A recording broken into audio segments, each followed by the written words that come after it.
되시기를 바랍니다.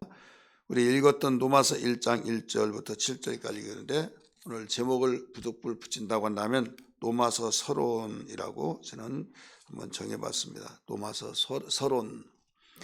이 로마서는 바울이 전도 여행을 3번을 했어요. 1차, 2차, 3차. 3차 전도 여행을 하는 중에 하나님의 감동으로 고린도에서 기록된 편지로서 신약성경 전체에서 구원의 복음을 논리를 정연하게 증거하는 가장 중요한 책으로서 한마디로 말한다고 한다면 로마서의 주제는 구원입니다. 로마서의 주제는 구원인데 로마서 전체 구원론에 대한 내용이에요. 로마서의 주제는 구원한다고 한다면 로마서 전체 그 내용이 뭐냐? 구원론에 대한 내용이다. 그 구원론에 대해서 질서 정연하게. 어떤 사람은 구원을 어떻게 받느냐? 구약 성경 읽어보니까 말씀 지켜야 된다. 지키지 않으면, 그래서 지킬 때는 굉장히 구원을 받을 수 있을 것 같은데 지키지 못하면 이대로는 다 구원받지 못할 것 같아. 성경을 아무리 읽어주고 이렇게 하더라도 내 마음에서 그런 걸 어떻게 해?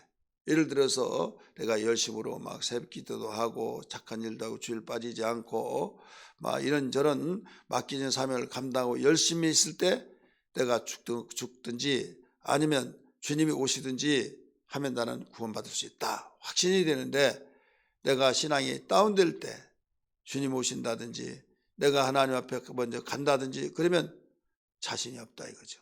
왜 그런가 하면 우리 인간의 속성은 내가 옳은 일을 하고 양심 있잖아요. 열심히 하고 떳떳하면 나는 좋은 데 가고 그렇지 않으면 나는 그런 데 간다. 이런 속성이 있다 이거죠. 그 속성에 따라서 그 마음이 가기 때문에 이제 누가 말하면 복음의 진리의 말씀에 쓰지 아니하고 그가 마음에 기울여져 버린다 이거죠.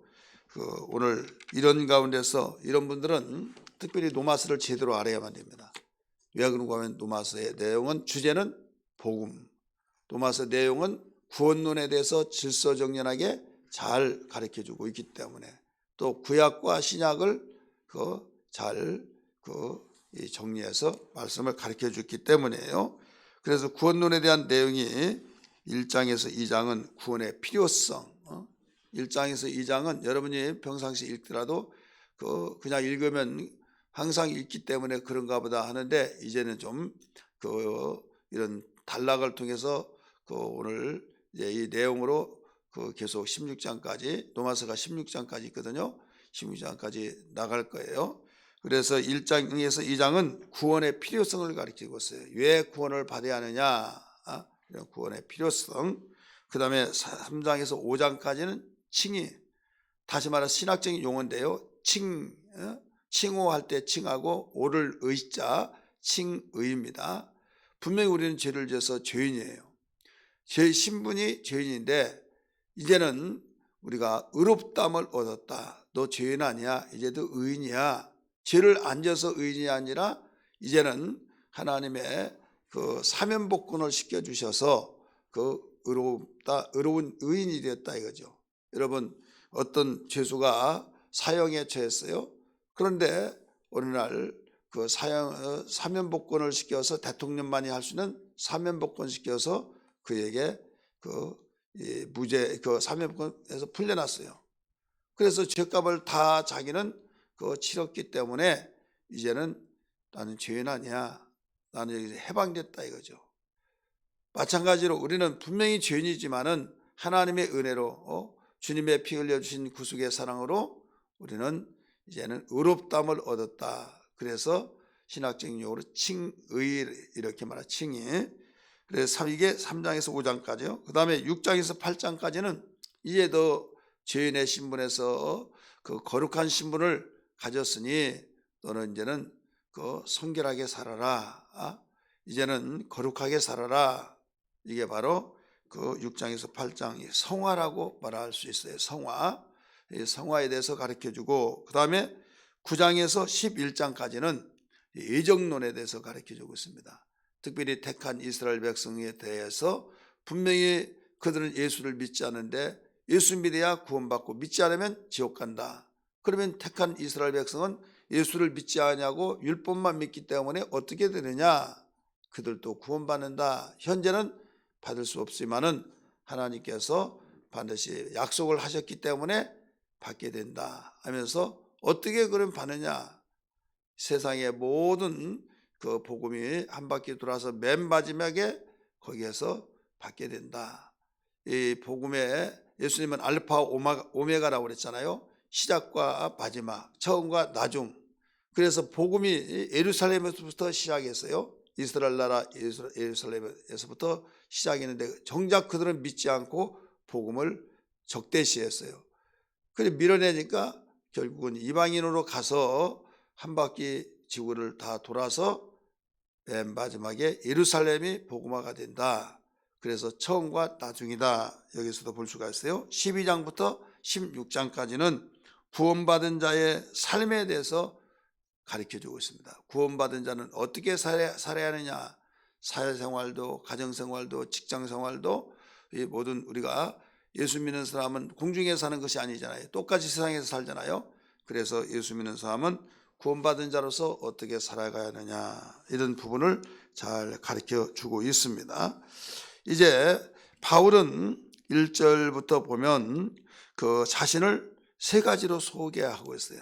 바울 자신이 세 가지로 소개하고 있는데 첫째는 그리스도의 종이라 이렇게 나오죠. 1절 보면 예수 그리스도의 종 바울은 이렇게 나오죠.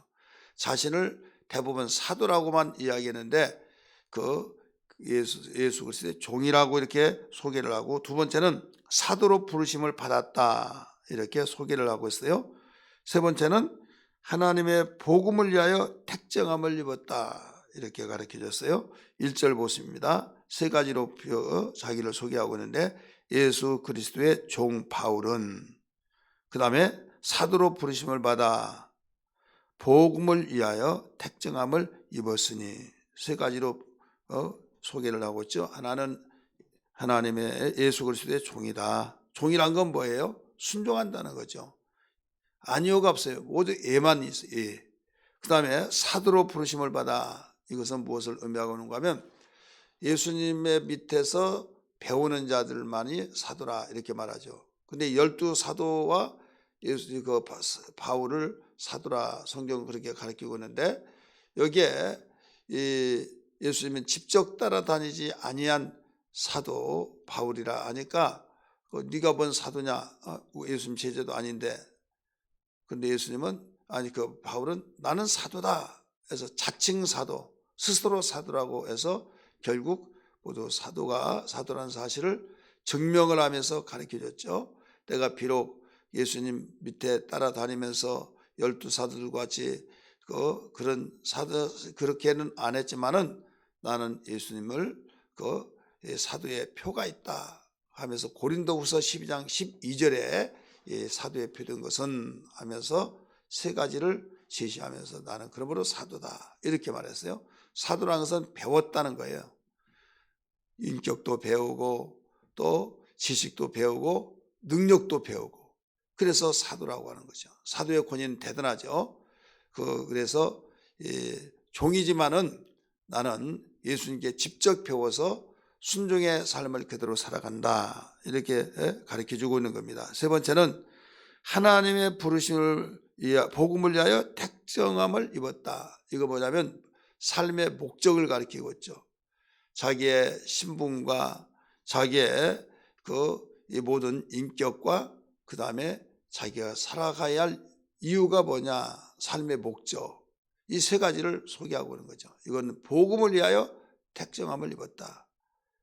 여러분 우리는 삶 속에서 방향이 없으면 안 됩니다. 삶의 목적이 없으면 안 됩니다. 목적이 없는 사람은 방황한 자가 되고 방황한 자는 고인물이 되어서 썩게 되고 이 짐승으로 보면 양이 목자에게서 떠나 방황하다가 이리에게 먹힌 것과 똑같습니다. 그래서 우리가 예수 믿는 사람은 믿지 않는 사람은 돈이 있으면 돈 없을 때는 다 돈 벌이야 해요. 집 없을 때 다 집 사야 해요. 자식 가르쳐야 하다가 자식도 가르쳐 놓고 집도 사고 이제는 모든 것을 해볼 만치 해봤는데 할 것이 없어요. 그러니까 이제 어떻게 하느냐. 오늘은 뭐 할까 하다 보면 이제 누가 만나자고 하면 마침 잘 됐다 심심한데 하다가 보니까 좋은 영향 받으면 보는데 안 좋은 영향 받는 것이 더 많거든요. 먹고 입고 마시고 또 여러 가지 정말 분명한 목적이 없는 사람들이 만나면 수다 떨고 수다 속에서 잡담과 여러 가지 말해야 할 소리도 하고 그걸 깔깔거리고 좋다고 하다 보면 결국 자기의 인격도 영혼도 망가진다 이거죠. 고인물이 돼서 썩는다 이거죠. 그로 인하여서 문제점이 많이 일어나죠. 그래 예수 믿는 사람은 어떤 사람이냐? 바로 이와 같이 그 분명한 목적 있는 삶을 살아야 된다. 자기의 신분은 하나님의 자녀, 거룩한 자녀로서 주님의 종이다. 그 다음에 나는 어떤 가운데서도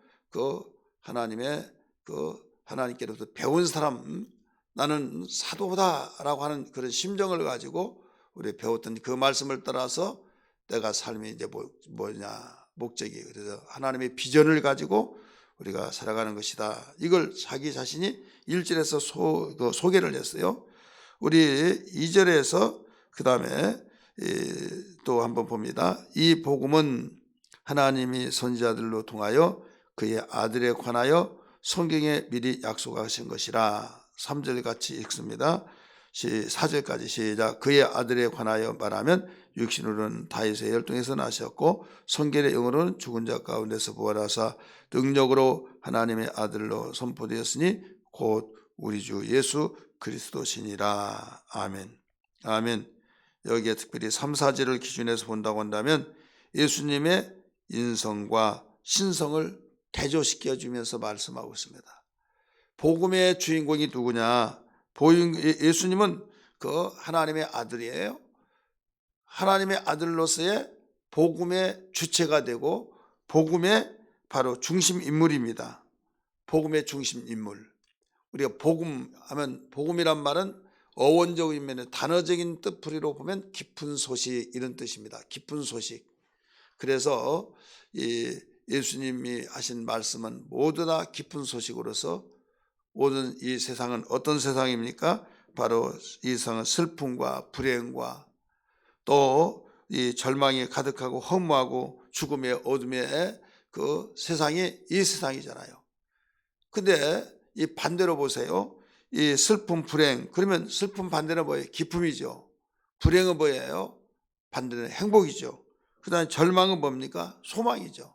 허무한 곳에 뭡니까? 참된 삶이고 그 다음에 죽음의 어둠이라는 것은 생명의 빛을 가리키고 있잖아요. 그래 예수님이 오셔서 이 기쁜 소식을 전해준 거예요. 기쁜 소식.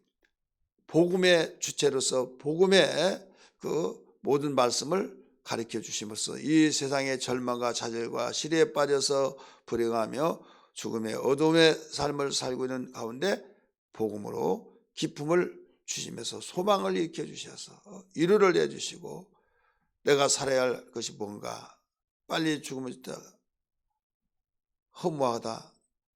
허무한 사람 살아야 할 의미를 모르죠. 그러니까 어떻게 해서든 죽으려고 하는.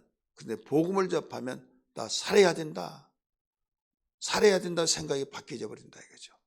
예수님이 오셔서 이런 구주가 되셨던 걸 믿기 바랍니다. 구원하신 주인으로.